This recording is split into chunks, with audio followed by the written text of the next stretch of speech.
মৃত্যু ঘিরে ধুন্ধুমার কাণ্ড। উত্তর 24 পরগনার মিনাখায় বেসরকারি হাসপাতালে ভাঙচুর, লুটপাট, ব্যাপক উত্তেজনা।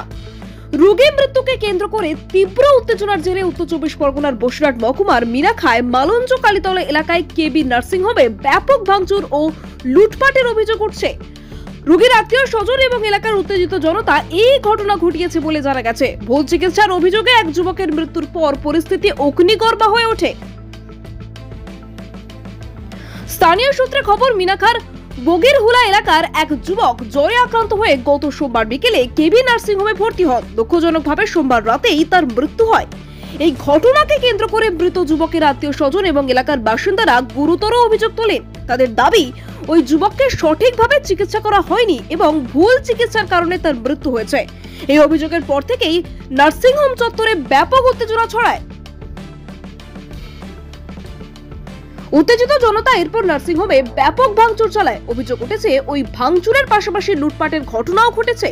ঘটনার খবর পেয়ে মিনাখা থানার পুলিশ দ্রুত ঘটনাস্থলে পৌঁছায়। দীর্ঘ প্রচেষ্টার পর পুলিশ পরিস্থিতি নিয়ন্ত্রণে আনতে সক্ষম হয়। এই ঘটনায় এলাকায় ব্যাপক চাঞ্চল্য সৃষ্টি হয়েছে। সাধারণ মানুষের মধ্যে নার্সিংহোমের চিকিৎসা পরিষেবা এবং নিরাপত্তার মান নিয়ে প্রশ্ন উঠেছে। মিনাখা থানার পুলিশ ইতিমধ্যে গোটা ঘটনার তদন্ত শুরু করেছে।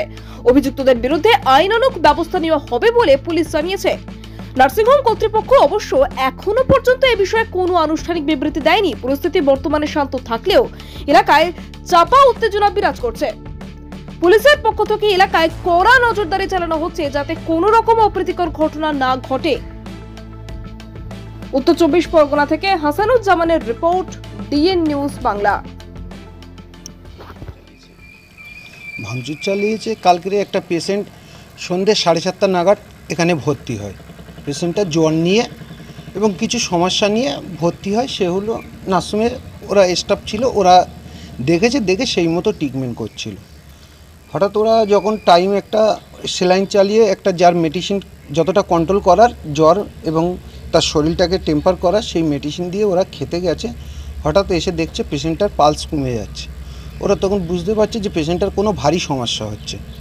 তখন যেহেতু ওরা এখান থেকে পেশেন্টটাকে ট্রান্সফার করার ব্যবস্থা করে, তো বাড়ির লোককে তখন জানানো হয়, যে বাড়ির লোককে বলে হয় যে পেশেন্টটার অবনতি হচ্ছে, পেশেন্টটা আরও দুর্বলতা হয়ে যাচ্ছে, তোমাদেরকে এক্ষুনি নিয়ে কলকাতায় চলে যেতে হবে। তখন পেশেন্টের বাড়ির লোক, যিনি গার্জিয়ান হিসেবে এখানে ছিল, উনি বলছে যে আমার তো কেউ নেই, আমার দুটো বাচ্চা কাচ্চা, আমি এখন কোথায় নিয়ে যাব। তখন ওনাকে প্রশ্ন করা হলো যে আপনি আপনার বাড়ির ফ্যামিলিকে খবর দেন কিংবা ছেলের বাড়ির ফ্যামিলিকে খবর দেন। উনি বললো এনার কেউ নেই। তো যথারীতি এখান থেকে পেশেন্টটা আমরা নিজেরাই নার্সিং কমিটি থেকে গাড়ি ডেকে পেশেন্টটাকে পাঠানো হয়। পেশেন্টটা ওনারা বাড়িতে গিয়ে পেশেন্টটার ট্রান্সফার করার পরে যে টাকা পয়সা লাগে ওনারা নিতে গেছে, তাতে রাস্তায় লেট হয়ে গেছে, হয়তো পেশেন্টটা সেখানে এক্সপায়ার করে গেছে। তো বিপরীত আমাদের পাশে স্বাস্থ্যকেন্দ্র আছে মিনাখা হসপিটাল, ওখানে গিয়ে ওনারা দেখালো। তখন পেশেন্ট পার্টির সাথে ডাক্তারবাবু হয়তো বলল যে কোনো একটা সমস্যা, যে পেশেন্টটা হয়তো 1 ঘন্টা আগে মরেছে কি 10 মিনিট আগে মরেছে, হয়তো ডাক্তারবাবু সেরকম কিছু ওনাদেরকে পরামর্শ দিয়েছিল। তারপরে ওনারা সেই আক্রোশে এসে এই নার্সিংহোমটাকে ভাঙচুর করে এবং নার্সিংহোমটাকে আপাতত বন্ধ রেখে যায়। যে রুগীগুলো ছিল তাদেরকে মিনাখা হসপিটালে প্রশাসনের তরফ থেকে পাঠিয়ে দিয়ে আপাতত নার্সিংহোমটা বন্ধ আছে। আপনি কে হন নার্সিংহোমের সঙ্গে, কিভাবে জড়িত? আমি নার্সিংহোমের কর্মরত এবং এই বাজারঘাট করে দিই। আপনার নাম পরিচয়? আমার নাম ঝন্টু, আমার বাড়ি কালীতলায়।